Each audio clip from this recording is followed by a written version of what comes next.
Indie. Y nuestro segundo invitado de hoy es alguien a quien, ya le voy a preguntar yo desde dónde está en este momento, pero vamos a contar parte de la historia uruguaya, historia que no todo el mundo conoce, porque es una historia que en el mismo documental que dirige Ernesto Fontán, con él vamos a hablar, se habla de una historia que es un secreto a voces, si se quiere, en la historia uruguaya. Una revolución está hecha por algunos viejos y muchísimos jóvenes, dice de un momento una cita de uno de los personajes, ¿no? Ernesto, ¿cómo va? Buenas noches. ¿Será verdad esto de la revolución hecha por viejos y muchísimos jóvenes? ¿Coincidís, digo, porque vos sos muy joven? No soy tan joven, tengo 47 años recién cumplidos, pero bueno, gracias por el piropo. Danos la fórmula después, Danos lo que no lo están viendo por streaming, les cuento, parece un pibe de 28 con gorrita que dirige un documental tremendo como una y mil veces. De eso vamos a hablar. Digo, ¿me equivoco? Tratás de plantear en el documental que es un secreto a voces, ¿no? Sí, es verdad eso, porque es una historia que está bastante oculta o medio... no tuvo la suficiente difusión que por lo menos nosotros esperábamos cuando nos enteramos de esta historia, porque yo, medio que me choqué con la historia en el 2022, de casualidad, en una gira con otra peli, y ahí me informé de que hubo un grupo de internacionalistas uruguayos, así como hubo también de otras nacionalidades, pero en el Uruguay mismo la gente no conoce esta historia. Y mismo te diría, hasta muchos familiares de los protagonistas, de los excombatientes, se enteraron hace poco tiempo de que ellos estuvieron combatiendo. Eso habla un poco de la generación de los años 70, esa gente idealista que tomaban las armas para defender otro pueblo, pero que no lo hacían con una cuestión altruista o para mostrar sus medallas, sino lo hacían por convencimiento ideológico y no tenían por qué contarlo. Entonces hasta, uno de los protagonistas, que se llama Fernando Maceo, le contó a los padres en 2007 que había estado combatiendo en la Revolución Sandinista, y como eso hubo un montón de historias. Ahora, vamos a contarle así a grandes rasgos de qué historia estamos hablando, ¿no? Está hablando de un grupo de uruguayos que del Movimiento de Liberación Nacional, Tupamaro, que se sumó a las líneas de combate contra el régimen de Anastasio Somoza en los 70 y en Nicaragua, obviamente, y de eso estamos hablando, y de eso va una y mil veces, ¿no? Un gran documental que uno, aparte, por suerte, digo por suerte porque yo no comulgo mucho con los documentales de contemplación, digamos, de observación. Acá hay música que te lleva también por la historia, y eso me gustó mucho que tuviera como característica el documental que dirige Ernesto Fontán. ¿Cómo surgió la idea primero, Ernesto? Bueno, la idea surge, yo en el 2022 estaba de gira por Europa con mi peli anterior que se llama Tarará, la historia de Chernobyl en Cuba, y en una de esas proyecciones en Cataluña, en el público, había un uruguayo que a la salida del coloquio y de la charla debate me encaró y me dijo: mirá, con unos compañeros tenemos ganas de contar una historia que no la conoce nadie en nuestro país, en Uruguay. Era esta historia del grupo de uruguayos que combatieron en Nicaragua, y me dice: tenemos ganas de hacer algo para que no se pierda en el olvido y no quede ahí como escondida, hay que echarle luz a esta historia. Y querían o hacer un libro o hacer un audiovisual, algo, y vieron mi película anterior, les gustó y me la propusieron, y dije: bueno, sí, dejá de investigar, qué sé yo.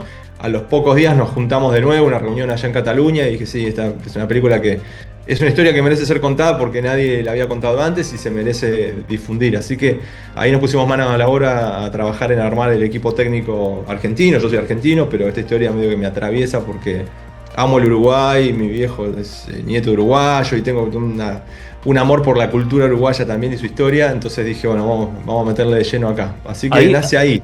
Ahí está lo llamativo, de que vos no estás directamente involucrado a través de un padre, quizá, que fuera generacionalmente lo más justificado como para decir: me meto en esta parte de la historia. Eso también te hace un poco llevar una curiosidad casi periodística, ¿no? Por un tema. Eso te quiero preguntar, ¿qué te lleva? Más allá de que esto es una historia que en América Latina misma no se conoce masivamente, me pregunto qué te llevó a vos a investigar sobre eso específicamente. Mira, a mí el tema de los movimientos sociales y políticos latinoamericanos siempre me apasionó de muy chiquito, por ahí influenciado un poco por mi viejo, también militante político, y es médico pediatra, nada que ver, pero sí de esa generación de los 70 donde estuvo muy involucrado en la política argentina. Entonces, bueno, mi nombre es Ernesto por Che Guevara, imagínate, ya de chiquito medio que fui mamando música cubana, Silvio Rodríguez, la información sobre Fidel Castro y todo lo que fue pasando en Latinoamérica me interesó mucho, entonces eso me sedujo, el tema de contar una historia de una revolución, en este caso la sandinista de Nicaragua.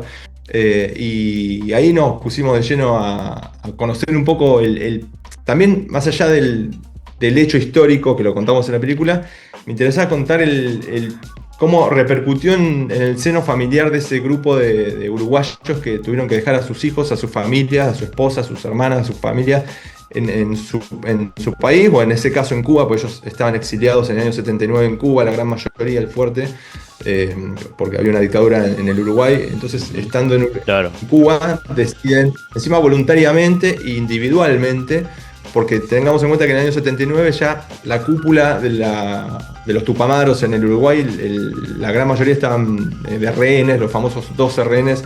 En el Uruguay estuvieron muchísimos años presos, 2 años. Sí. Entonces, la producción de Tupamaros está muy desmembrada, estaban todos dispersos por varios lugares. Y bueno, el grupo de uruguayos en Cuba deciden voluntariamente y sin consultarle a nadie ir a combatir. Entonces también esa historia de las familias me interesó mucho, retratarlo en la peli, para también entender el porqué de esa generación, ¿no? que dio su vida, literalmente dio su vida por otro pueblo que no era el suyo. Así que también eso me interesó mucho para indagar ahí. La noche de 12 años fue una película que toca de refilón más o menos. ¿La viste la noche de los 12 años? Sí, hecha por el Chino Darín. Sí, el Chino Darín hace el personaje de Mauricio Rosenkopf, que es un poeta, fenómeno, uno de esos dos. Es el Pepe Mujica, fue otro muy doble. Hubo muchos que fueron muy grosos en la historia del Uruguay y estuvieron presos en calabozos, totalmente aislados, 12 años, una locura. Y fue justo esa época donde los uruguayos tuvieron que irse del Uruguay a buscar otros rumbos. Y la gran mayoría fueron recibidos en Cuba. Historia común, digamos, a Chile, Argentina, ¿no? Que estaban viviendo lo que era el proceso del denominado Plan Cóndor. Porque era también enfrentar al Plan Cóndor, ¿no? Muy jodido. Varios países de Latinoamérica, de toda la región, están orquestados de tal manera, sincronizadamente, para generar estas dictaduras que fueron muy sanguinarias. Además, en nuestro país una de las más tremendas, dejando 30.000 desaparecidos, pero también la de Nicaragua fue de 40 años, fue una locura, fue una dinastía de los Somoza, sí, claro, padre e hijo, y así hasta el triunfo de la revolución en el 79. Yo era muy chico y ya escuchaba hablar de Anastasio Somoza, era niño yo, y escuchaba hablar de eso, así que para mí no era raro el nombre. Imagínate lo que habrá sido la dictadura y eterna casi. Te quiero preguntar ahora, Ernesto, estamos hablando con Ernesto Fontán, pronto a fines de abril se estrena, ya les va a decir exactamente la fecha, una y mil veces, este documental que cuenta una historia utópica por un lado y que tiene también la utopía, porque me parece realmente utópico, a pesar de que se logró, parece, por algunos integrantes, de que las familias no supieran o nunca se enteraran de que estuvieran combatiendo en la selva nicaragüense, ¿no? Sí, eso es muy loco. También tengamos en cuenta que algo que también en la película lo contamos, cada combatiente tenía su nombre de guerra, ¿no? Un nombre de nacimiento. Pedro el Uruguayo, por ejemplo. Claro, no quiero spoilear nada, pero es, digamos, parte central, ¿no? Sí, los apodos generaron confusiones tremendas, y también por esto lo que yo te decía de que este compañero Fernando Maceo, que le contó a sus padres mucho más grandes, porque claro, el nombre que él tenía de guerra no tenía nada que ver con su nombre. Claro, eso servía, digamos, ¿no? ¿Pero qué le decían, no? Yo me preguntaba, ¿qué le decían a la familia? ¿Dónde estabas? ¿A qué ibas a Nicaragua? Sí, lo que pasa es que también ten en cuenta, ellos estuvieron exiliados en Cuba, la mayoría, otros muchos en Suecia, también fue un destino muy común en aquellos, o en México. Ajá. Pero al estar en otro país exiliados, medio que estaban haciendo trabajos civiles, o muchos en las universidades, estudiando una carrera, hicieron un parate en el momento en que se ofrecen para combatir en Nicaragua, y a Nicaragua habrán ido alrededor de 2 meses, que fue justo la etapa final de la revolución. Triunfa la revolución y ellos automáticamente vuelven a Cuba, entonces fue como una especie de paréntesis pequeño en su vida, donde los marcó para siempre. En la película muchos, tipo Fernando Butazzoni, que hoy en día es un escritor muy reconocido en Uruguay, cuenta eso, como esa guerra los marcó para toda su vida. Obviamente no es sencillo estar en una guerra, y también sumándole que mueren compañeros tuyos. Hay un caso, el Meme Altezor, que es de este grupo de 52 uruguayos, que es el que muere en combate justo 3 días antes de que triunfe la revolución. Entonces es una decisión de vida o muerte, donde también repercutió en sus familias. Cuando entrevistamos a los hijos de muchos combatientes, no es lo mismo la opinión de uno que sí que volvió su padre a su casa que el que no volvió porque falleció en combate. Entonces las opiniones son diversas. Uno puede pensar que su padre fue un héroe, un ejemplo. El otro puede decir, me abandoné, no lo pude disfrutar y se fue a una guerra donde terminó muriendo. Entonces hay que entender también esas cuestiones donde están en juego valores muy fuertes, ¿no? Valores que, como dijimos recién, que eran común a tres dictaduras las más cercanas. Tampoco olvidemos Paraguay, ¿no? Porque también tuvo su movida. Claro, sí. La de Stroessner, digo. Pero vamos a charlar enseguida sobre el proceso. Uno que ha pasado también por equipos de producción, en mi caso, de programas de investigación, sabe lo que es encontrar material o buscar material, mejor dicho, y después encontrarlo que tenga que ver con lo histórico. En el documental hay material histórico también. Después quiero saber cómo llegaste a eso, pero sabés que acá los invitados no vienen gratis. Tienen que poner una cuota de música al programa y eso está bueno, porque también nos permite conocerlos desde ese lado. Yo quiero saber cuál es el primer tema que nos trajiste para compartir, Ernesto Fontán. Con él estamos hablando. Y a mí me gustó mucho, bueno, algo de lo más nuevo. Yo no suelo escuchar música nueva por mi edad, y ya sabrás, te contaba que me gusta mucho Silvio Rodríguez, la trova cubana y todo eso. Pero Milo J, el pibe que dale. Ya ahora se pasó para el lado más folclórico, pero con una base electrónica o del trap. Para mí el último disco que hizo fue una revolución. Maravilloso. Yo elegí el tema Abajo de la piel, que es como el corte principal del último disco, y me encantó porque yo lo fui a ver a Vélez y trajo una generación de pibes a que vuelvan a escuchar folclore con sus padres, con sus abuelos. Era una mezcla de generaciones. Y que muchos debaten eso, ¿no? A mí me parece que debatir eso es al vicio. Está de más, digo, porque lo importante, creo que lo importante pasa porque alguien, un pibe como Milo J, con una personalidad también determinada, que tiene su personalidad, Milo J, él mismo dijo que le atraía a investigar sobre el folclore. Y si de ahí hay gente que lo siga, tenga la edad que tenga, por esta investigación que la traslada a la música, creo que no hay mucho. Te puede gustar o no gustar, pero de ahí a debatir si está bien, si es folclore, si no es folclore, es música. Claro. No, y aparte el pibe tiene, hoy creo que ya cumplió 19 años, pero está desde los 16 y habla como un señor de 60, claro. ¿Viste?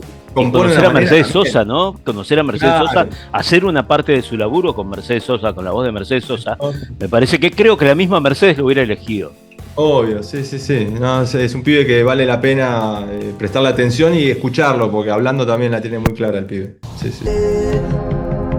Ahí está sonando, Milo J lo trajo, Ernesto Fontán, director de Una y Mil Veces, un re lindo título para un documental que tiene que ver con utopías, que tiene que ver con una historia o unas historias de varios combatientes en la selva nicaragüense que estaban exiliados, uruguayos todos ellos, y una historia no contada del todo en Uruguay, porque hay historias contadas en la dictadura, pero en especial le llamó la atención a Ernesto Fontán, que él mismo dijo, si te perdiste el comienzo de la charla, no tiene los antecedentes uruguayos en el ADN como para decir, bueno, el pibe es hijo uruguayo. No, se metió en esa historia y ya que te metiste, te quiero preguntar, ¿qué diferencia encontraste con la que vos ya sabés por ser argentino con las nuestras? Porque si bien tienen puntos en común, debe haber algo distinto que vos le viste a todo esto. Sí, a mí me pareció interesante el hecho de que eran los excombatientes, hoy ya gente de 60 y pico, 70 años, gente como mi viejo, como todos sus amigos, los sentí como súper cercanos y sin embargo estuvieron en una guerra, literal. Y claro. no eran personas que venían de una formación militar, soldados, profesionales de las armas. Eran tipos comunes y corrientes que estaban construyendo una casa en Cuba y de golpe de un día para el otro agarraron armas y fueron a hacer una revolución y volvieron y sin levantar la voz ni nada, siguieron con su vida común y corriente. Y al conocerlos me parecieron gente divina, que podrían ser familiares míos y que nos comimos millones de asados y te digo que ahora van a venir para el estreno algunos desde el Uruguay para acá a la Argentina. Y se generó esa calidez que no la encontré en otras personas, ¿viste? Y la historia en sí me parece muy importante también. Yo tengo esa cosa, tanto en la película anterior como una que estoy filmando ahora, siempre de rescatar historias que no tienen tanta difusión o que están ahí como tapadas en el olvido. Soy muy fanático de la memoria histórica, ¿no? Entonces por eso quiero tratar de dejar películas de consulta o testimonios que la gente pueda Qué bien. quiere saber qué pasó en los años 70, vayan y la busquen, que va a estar disponible. Entonces, eso, me gustó mucho el tema de rescatar hechos históricos sin la luz que se merecen. Bien, buenísimo.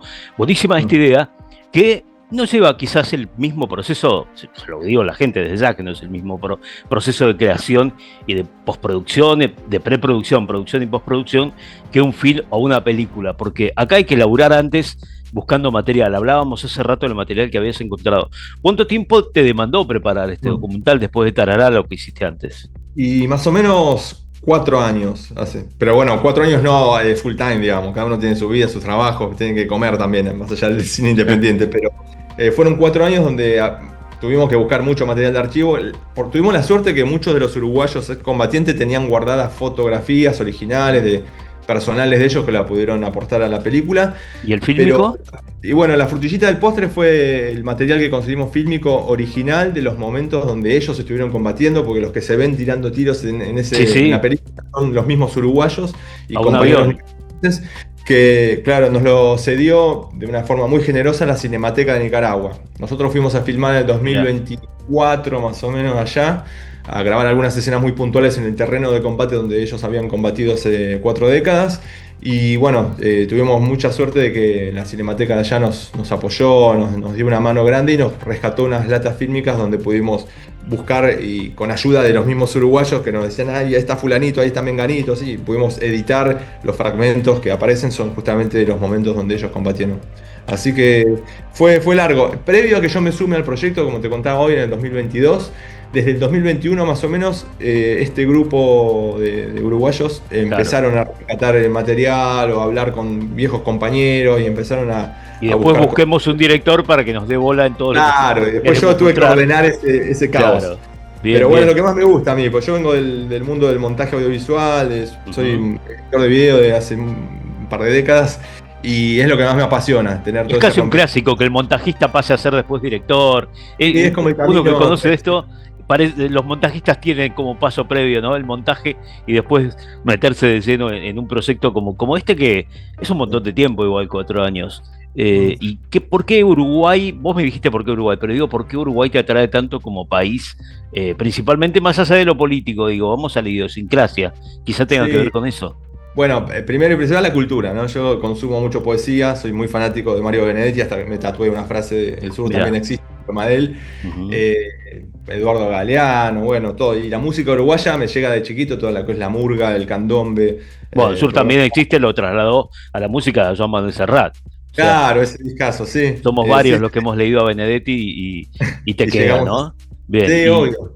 ¿y qué Bueno, más? la cultura siempre me apasionó y mi viejo también, si bien es argentino, también cantó en murgas uruguayas, de uruguayos exiliados en Argentina de los años Ujú. 70 y Ah, mirá, 80. Entonces de chiquito escuché murga todo el tiempo, murga, murga, y siempre que puedo me cruzo el charco para ver el carnaval de allá.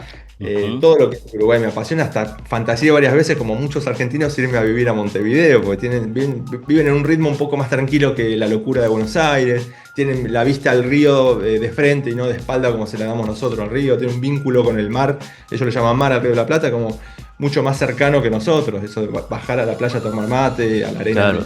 Qué bueno, qué bueno eso que marcás, que nadie, no sé si todo el mundo lo tiene presente, de que los que viven en Montevideo ven al río de frente y Sí. nosotros que vivimos en Buenos Aires lo vemos de espalda, o sea, no lo vemos, estamos de espalda, ¿no?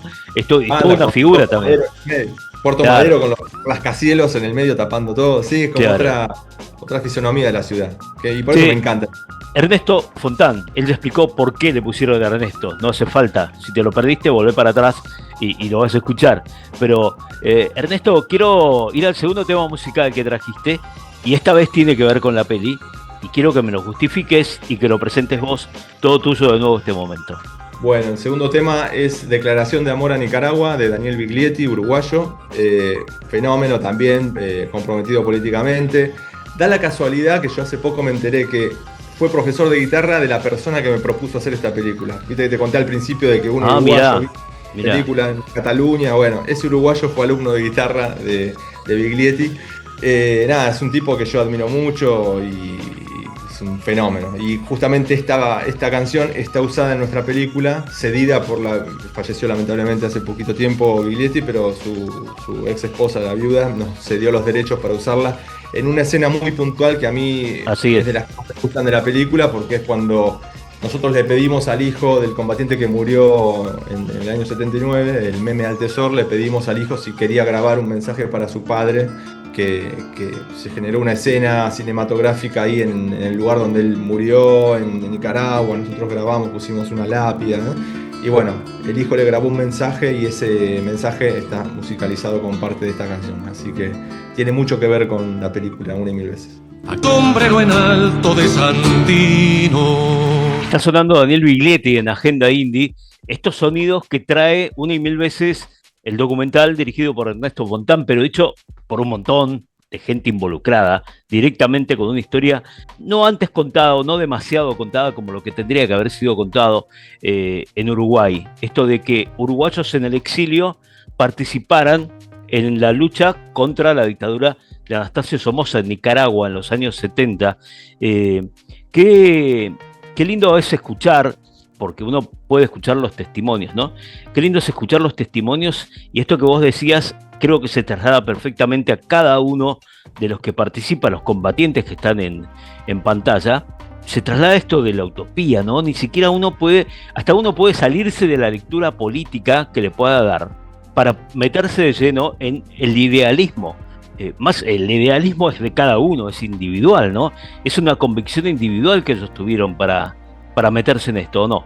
Sí, tal cual. Mira, hablando de utopía y hablando de Uruguay, me trae a la mente una frase, un texto de Eduardo Galeano que en realidad lo dijo Fernando Birri, un documentalista argentino, que decía que la utopía está allá en el horizonte y que uno camina 10 pasos y la utopía se aleja 10 pasos y uno camina 3, se aleja 3 pasos y se pregunta, ¿para qué sirve la utopía? Y sirve para eso, para caminar, justamente estar en movimiento, buscando algo que sabés que por ahí no llegás a encontrarlo, pero el camino también es lo que importa. Así que sí, eso fue para mí el hecho de hacer una revolución, no la hace cualquiera, y el mérito que tiene este grupo de 52 uruguayos es invalorable. Lo dice mismo uno de los nicaragüenses que entrevistamos, que se llama Benigno Cruz, que fue el jefe del batallón donde fallece este uruguayo Meme Altesor. Decía eso, que cuando su hija va a la escuela le dice, vas a la escuela pública y gracias a toda la sangre derramada de gente como los uruguayos o como tantos nicaragüenses que murieron por hacer un país un poco más justo de lo que era antes de la revolución. ¿Vos crees que a raíz de historias como estas que contás en una y mil veces, los argentinos estamos engrietados y los uruguayos no? ¿Cómo por ser un país más chico? Por ser un país más chico a lo mejor no se nota tanto. Tiene sus grietas, pero por ahí no se nota tanto. Acá por ahí en la Argentina está mucho esta cosa del peronismo y el antiperonismo. Y allá está el Partido Colorado, el Partido Blanco, el Frente Amplio. Hay muchas divisiones también viscerales, te diría. Y hoy en día está el gobierno Orsi, que es también del Frente Amplio, y dentro de su Frente Amplio tiene mucha discusión y mucho crítica, mismo los ex tupamaros, critican muchas decisiones que toma el presidente actual. Entonces, creo que eso ya es algo muy común en Latinoamérica, ¿no? Claro, no, digo porque también desde acá, desde Argentina, uno dice, pero mirá los uruguayos, son mucho más unidos que los argentinos, son menos los uruguayos, son mucho menos los uruguayos, no son 47 millones. Son 3 millones y medio, creo, y encima tiene una tasa de natalidad muy baja y se mantienen en estos 3 millones desde hace décadas y décadas, es una locura eso. Por eso también reciben con los brazos abiertos a cualquiera que se quiera instalar ahí.